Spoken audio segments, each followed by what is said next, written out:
Welcome to the video on box and whisker plots. This will just serve as kind of an introductory, but let's get our working title, box and whisker plots. Okay, so basically with box and whisker plots, it's just a way of visually depicting your data. And now generally, this is going to be a box of whisker plot on grouped frequency data. So we'll just kind of say under here with kind of grouped frequency data.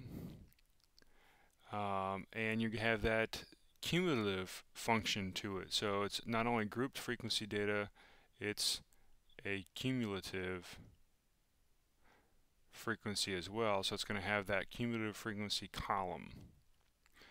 And it's going to represent that column. So if you haven't watched the video yet on cumulative frequency graphs, you would want to stop now and go back and watch that. And the box and whisker plot video would make a lot more sense. So really what I want to do at this point is just kind of draw kind of a generic box and whisker plot, and then from that point just kind of define what it actually means. So box and whisker, the first piece of this is you've got to have a box. So let me just kind of draw a box here for us. Not the best box, but it'll work. Alright. Now off of this box we then have to have whiskers. So let me kind of put some generic whiskers coming down into the box. And they will kind of look like this, coming out of the middle of the box. Okay, the whiskers will not always be the same length, so I'm drawing these two different lengths. Alright, so let me just kind of put some things in here. There will always be kind of a line, and I'm going to kind of draw it in the middle right now, but it could be anywhere inside the box, per se. This is kind of start defining these pieces here. So what you're seeing, let me go to, I guess, a different color here. Let's try our blue. So this right here, this kind of piece from the top of the box to this hash line here, this is the whisker. So then you have another kind of whisker down here. That's a whisker.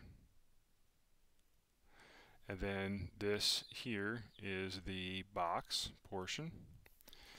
Now this actual line that's going through the box, and again this line can move vertically this way or vertically this way, but the line itself represents the median. Okay, and intuitively, if you kind of like laid this on its side, you'll normally see these graphed vertically in this kind of orientation, but if you laid it on its side, you can kind of then see then what you have is kind of a way of representing that cumulative frequency data, wherein well, let's just add a few things on here. What does the box represent? The box itself represents, I'm going to put AKA here, the interquartile range.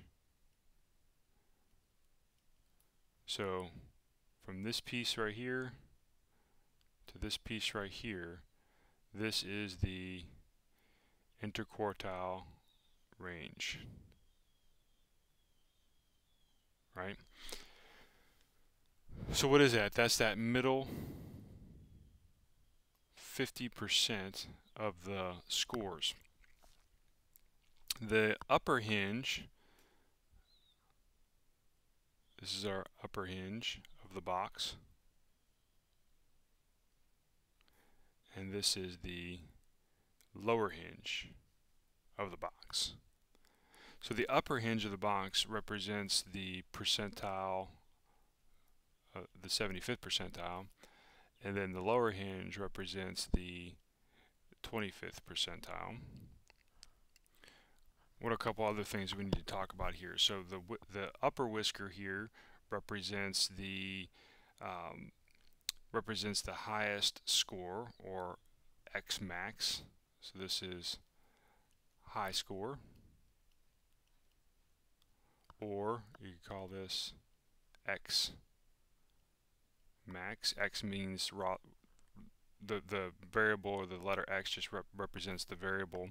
So that would be the raw score on, or the maximum raw score. This would be our lowest score, or X min. So you are always going to have a whisker extending from the top of the box, going from the third quartile up into the high score.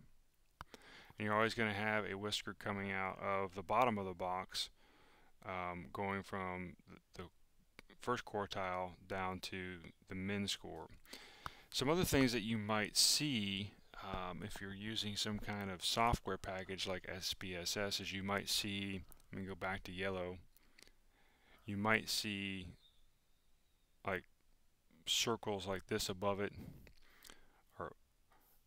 or a circle, or then maybe like an asterisk way down low like this. So when you see circles like this, the circles represent outliers.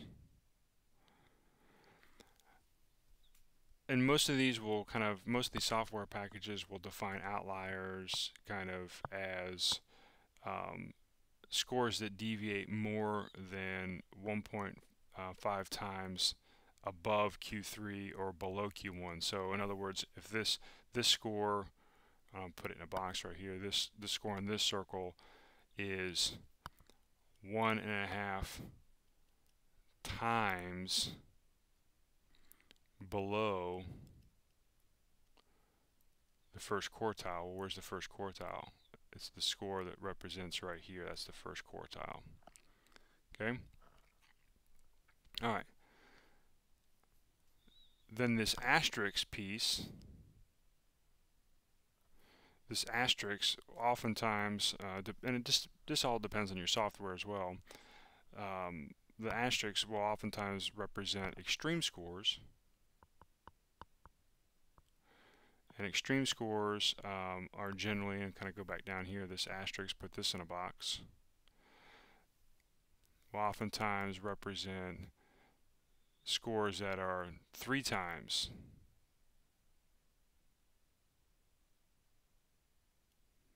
in this case below Q1, or it could be, you know, above